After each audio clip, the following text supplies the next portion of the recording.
I'm here to support my family, my relatives, or they are in Palestine at the moment. They're scattered all over Palestine. They used to live in North Gaza. Now they're scattered. They don't have anywhere to go. They gathered in my uncle's house, probably 150 persons in one house, and I hope they will be safe in the long term. Hopefully, it's a propaganda against us. It's not fair. They're showing the one side of the coin. They have to go and ask the other people as well. It's unfair and injustice. Media, you have to go, and all the social media is blocked. In my case, I cannot share anything. And anyone goes and say or post anything, it will be blocked. This is unfair in many ways. I'm speechless. I cannot speak. I can share my views. They share one side all the time. This is what I can say from now. I'm here today because I'm absolutely horrified by what the Palestinian people in Gaza particularly, but also in the West Bank, are facing this weekend. And this feels completely inadequate, but I wanted to do something to show some support. If I'm honest with you, I don't watch TV, and a lot of times I don't want to get into politics. Yeah. But the thing is, the government obviously hasn't done nothing about it. People are given the wrong message, and that's why a lot of people, where they watch the news and read the newspapers, they get the wrong image and they get the wrong answers. So people are looking at the wrong places. But we're lucky for social media, because everybody gets sent things over social media, the truth, and then a lot of things get exposed. These are the things we need. We need them to be exposed, so like we all as humans can get to the actual bottom of this and find out the truth. We all want peace and harmony. We want to live like normal. We want our kids to grow up, and this is a diverse community. We want everybody, the whole world, to be diverse. Forget religion and everything. We want everybody to be together. If we're all real humans, we want to be looking after one another. My neighbors are Christians, we've got Hindus, we've got all different people. We get along. But that's because we know each other, and the government, they don't want everybody to know each other. They want everybody to be apart. We don't want that. Let's bring everybody together. And this protest, if you look around, you'll see the amount of people here, diverse community, and this is what we want. We oppose collective punishment, killing. My barber that cuts my hair today phoned me. His wife, her relations moved to where Israel instructed them. 200 were bombed on the way, and his wife's relatives, children of 2 and 7, and mother, were killed when they went there as per instructions. And his neighbour in Ramallah, his next door neighbour in Ramallah, was shot by a settler yesterday. I'm from Oxford. I called for a rally when so many people got there. Hundreds from the Muslim community in Oxford, some from the Jewish community, representing the whole of Oxford. We marched spontaneously. There were so many of us, we marched. And the reception we got from Oxford people was not antagonistic. Everyone supported us. When I do stores in Oxford, ordinary people always come and they understand. It's the political parties that don't. I am so indignant at the Labour Party as well as the fascist government of Israel. That's all I want to say for the moment. I'm here because there's not fair coverage on what's happening, and world leaders need to do more to help support the people of Gaza. I feel like the British Empire is the one that needs to blame for all of this, because they're the one that put Israel in it.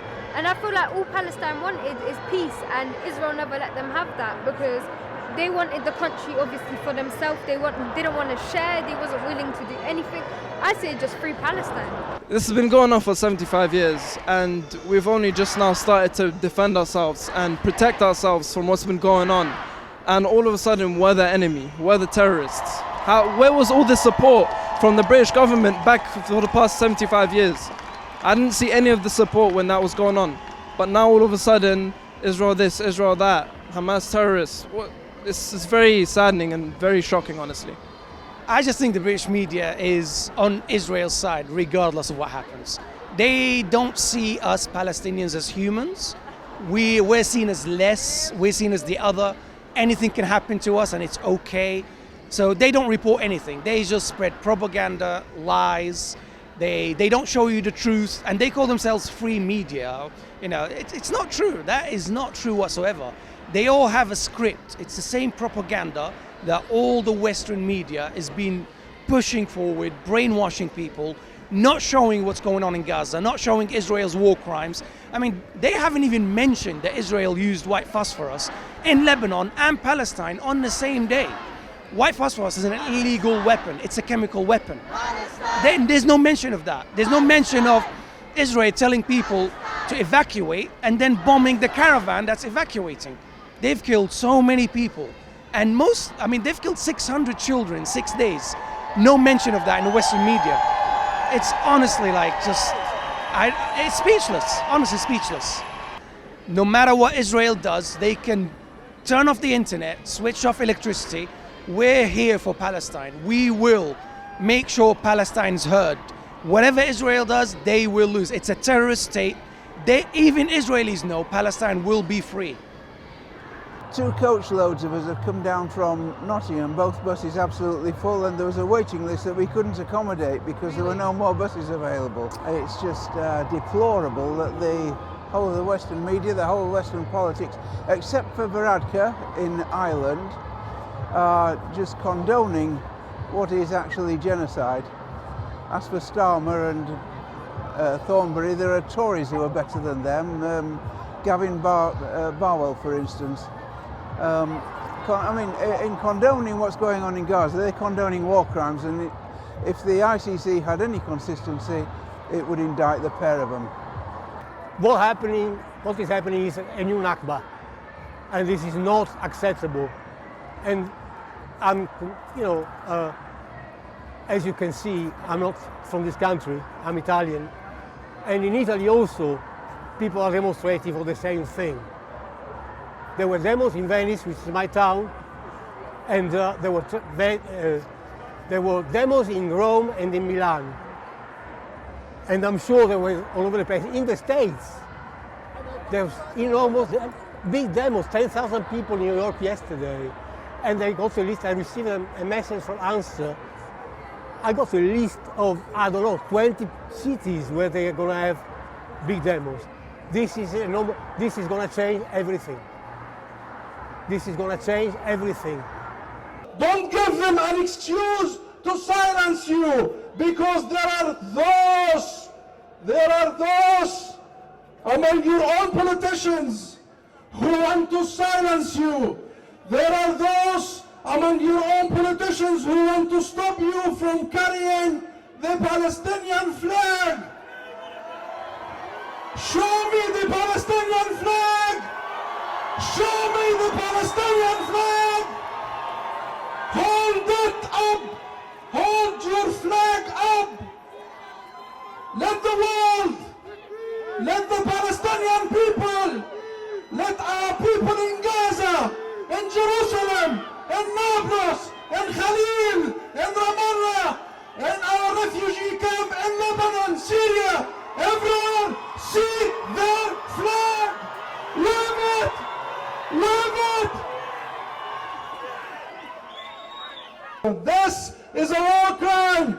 Israel has cut food, water, electricity, fuel supplies to every residence in Gaza. 2.3 million Palestinian residents in Gaza. This is a war crime. Israel is leaving 1.1 million children, Palestinian children, without power, without water, without food, without medicine, without shelters, without anywhere to go. 1.1 million children. Let that sink in. This is a crime against humanity. This is a crime against humanity. It is time the world understand the Palestinian struggle is a people's struggle. It is a struggle for freedom.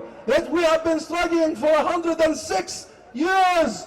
It's people's struggle for dignity, and it is a people's struggle to survive, to not be killed, and to finally determine our own fate, to end the occupation, end the colonization, end the apartheid.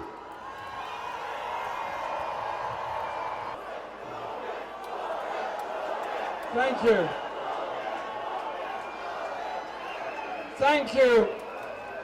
Thank you to all those that have organised today's event. Thank you, Husam Zomlot, for the brilliant speech that you've just made. And thank you to everyone for that impeccable minute of silence that we just held. That minute of silence was in mourning for all those that have died. Young people who died in the Negev desert, young people who've been killed by Israeli forces in Gaza at the moment, people that are dying because of the war that is going on in the area. And those killings are wrong, murder is wrong, the loss of human life is wrong. What we're searching for here today is a process for peace and a process for justice and a process for honour, particularly for the people of Palestine.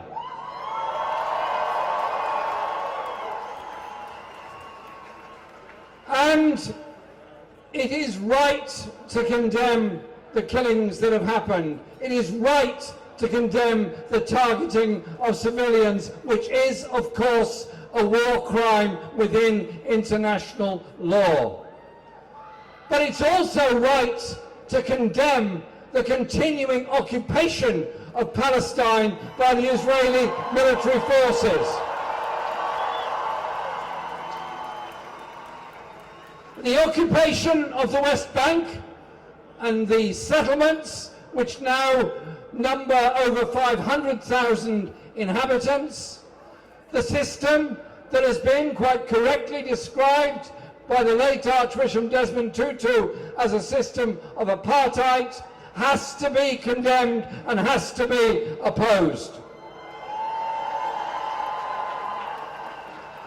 And the world must recognise that for all the horrors of what happened last weekend, to demand that the entire population of Gaza move and that 1 million people leave their homes within 24 hours is dangerous. It is going to kill people, and they are dying in their thousands at the present time. And so our demand is to end the occupation, is to end the bombardment of Gaza, and to recognise that to deny innocent civilian people water, electricity, the basic necessities of life, such as sewage and hygiene, is also a war crime and also illegal within the terms of the Geneva Convention. I've had so many messages from people over the last few days. People in Israel who oppose the occupation, people in Israel demanding human rights. I've had messages from people in Gaza under bombardment. I've had messages from people who've lost loved ones and continue to search for others that they haven't yet been able to find.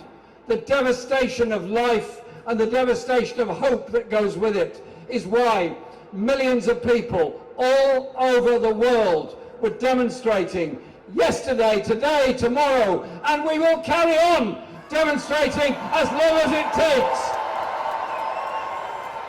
As long as it takes to bring about peace, to bring about recognition of the rights of Palestinian people that have been denied for so long. And an end to the arms sales that provide the wherewithal for the killing to take place in the first beginning.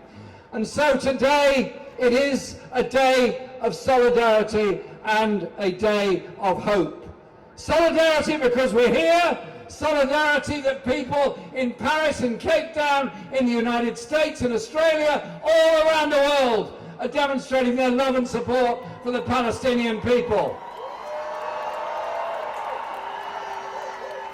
And so we stand foursquare with them today.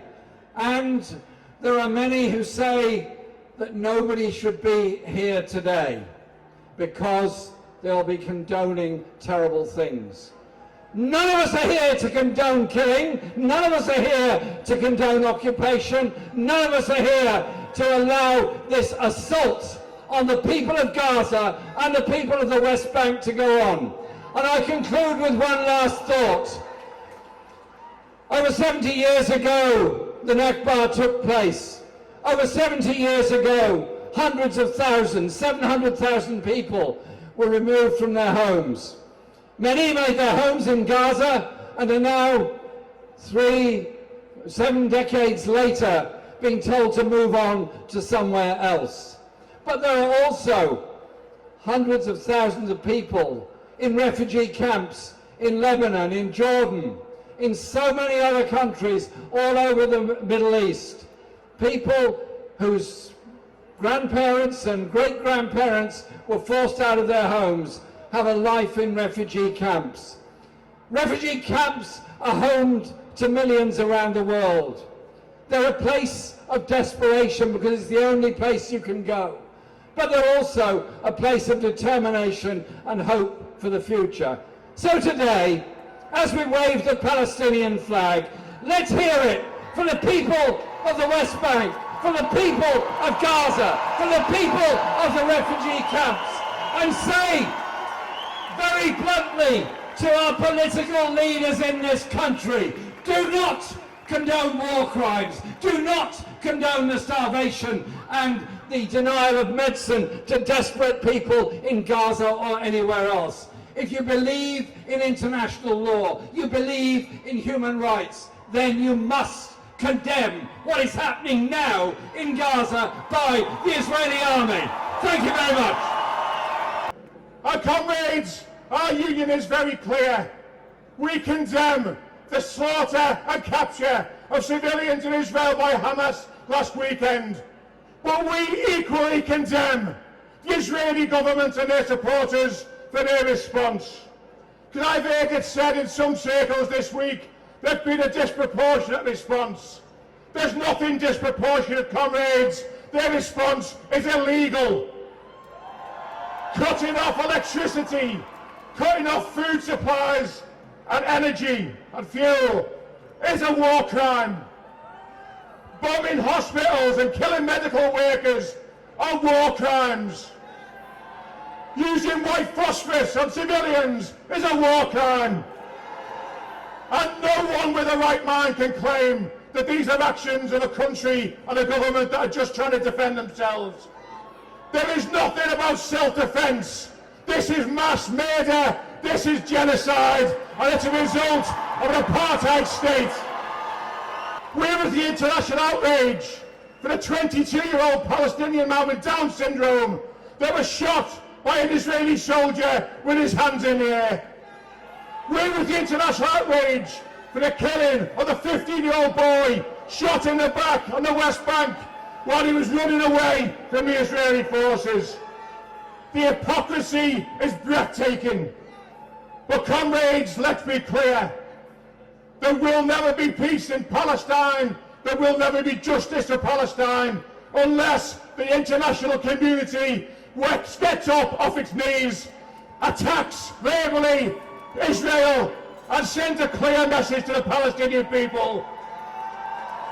We support the ending of occupation. We support rights and freedom for the Palestinians. But comrades, let's be clear about this. The fortitude and bravery of the Palestinian people is something to behold. They're under constant attack, and over the next few days, it's beyond my comprehension what those people are going to be going through. But the still Palestinians have got something the Israeli government and all its supporters will never have: courage. Courage to stand up to the onslaught that they have faced for 3/4 of a century. Courage to face up to what is coming in the days ahead. And the 100,000 here today are with them side by side. My brothers and sisters, it's no good the UN saying there's going to be devastation in the coming days. How much do people need to experience and take before someone does something about it? There will be no peace in the Middle East without a political settlement that includes a free and independent Palestine and an end to the occupation. And comrades, of course, none of this will happen without the support of the international community and politicians. But when our Prime Minister, an unelected one at that, says that Israel needs to take care not to attack civilians when they're devastating Gaza, well, Rishi Sunak, your message is 75 years too late. And to Keir Starmer in his last 7 days, who's done something that even Tony Blair never did. He's publicly supported the devastation of a nation. He's publicly supported the atrocities and genocide. But comrades, I will finish with this. We can only build peace if all sides are committed to it. And my union will work alongside everyone here today and everyone to come tomorrow and next week to win that peaceful settlement. So as we mourn those innocents that have been lost, I will end with this, a message from PCS and the wider trade union movement. Free, free Palestine! We will always be with you, brothers and sisters. Solidarity. The Prime Minister, the Shadow and the Foreign Secretaries, and even the leader of my own party, Keir Starmer, have all spoken support for Israel's right to defend itself and failed to condemn breaches of international law. So we have some questions to our political leaders. How long does the water have to be shut off for you to consider it time to act? How many war crimes must Israel commit until you call on them to be accountable to international law? How many Palestinians have to be killed for the international leaders to say enough and stop the bombs being rained down upon them? As citizens of this country, a country which claims to be a global leader, a country which has responded to the cries of Palestinians by sending more weapons to Israel, citizens whose political leaders have all but abandoned the people of Gaza, we must not turn away. Because when the sun rises on Gaza, and when the blockade is lifted, and when the internet is switched back on, we need it to be filled with hundreds of thousands of pictures with people in their thousands and their millions in cities across the globe standing shoulder to shoulder in solidarity with Palestine. And that is more powerful than any projection on any wall could ever be. We must demand a ceasefire. We must demand access to aid, food, water and power. We must demand an end to the blockade and illegal war crimes, and we must demand that Israel ends the decades-long occupation and system of apartheid, because that is the only way to ensure long-lasting peace. Free, free! Free, free! Free, free! I was at the Liverpool conference of the Labour Party, and I wish you'd all been there. There was so much intimidation going on. People being told not to speak out on Palestine, trying to cancel meetings. Labour Party members should be here, not supporting war crimes by Israel. Last Saturday, Netanyahu said he was declaring war on Palestine. Israel declared war on Palestine in 1948.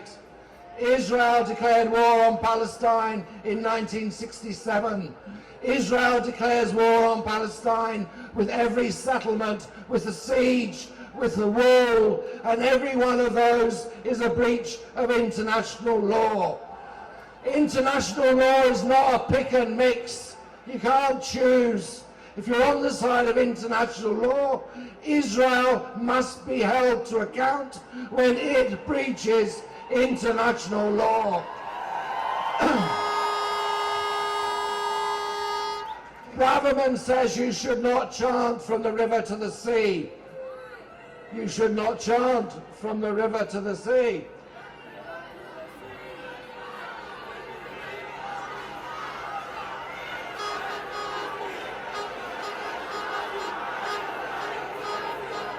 So you're very naughty, you shouldn't be saying that. But the person who's carrying around a map from the river to the sea is Netanyahu of a greater Israel. And it is very clear that what Israel is intent on is the elimination of Palestine. In Rwanda, before the genocide, they referred to people as insects. Israel is talking about Palestinians as animals. It is clear that they want to eliminate Palestinians from the river to the sea, and we must make sure that we stand behind the Palestinians. But also we've got to organise.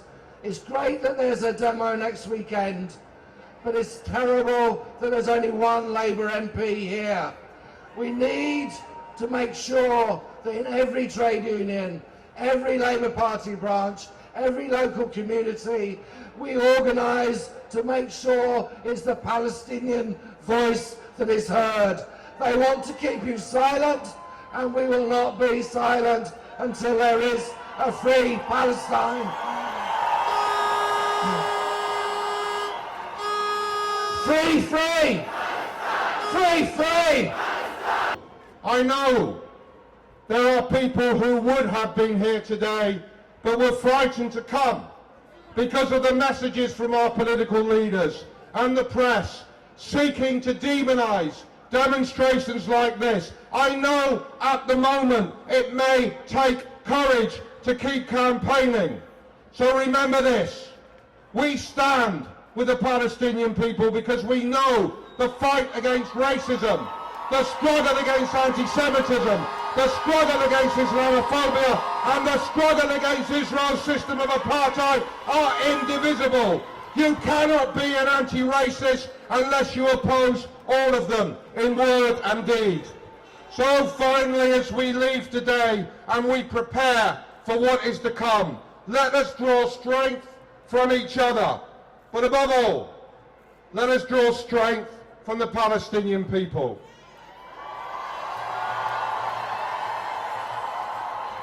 In our thousands, in our millions! In our thousands, in our millions!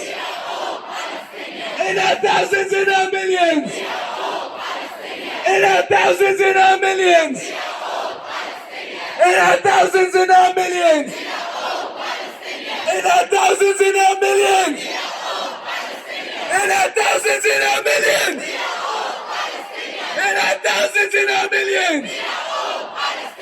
We will never stop fighting for Palestine. See you next week, solidarity!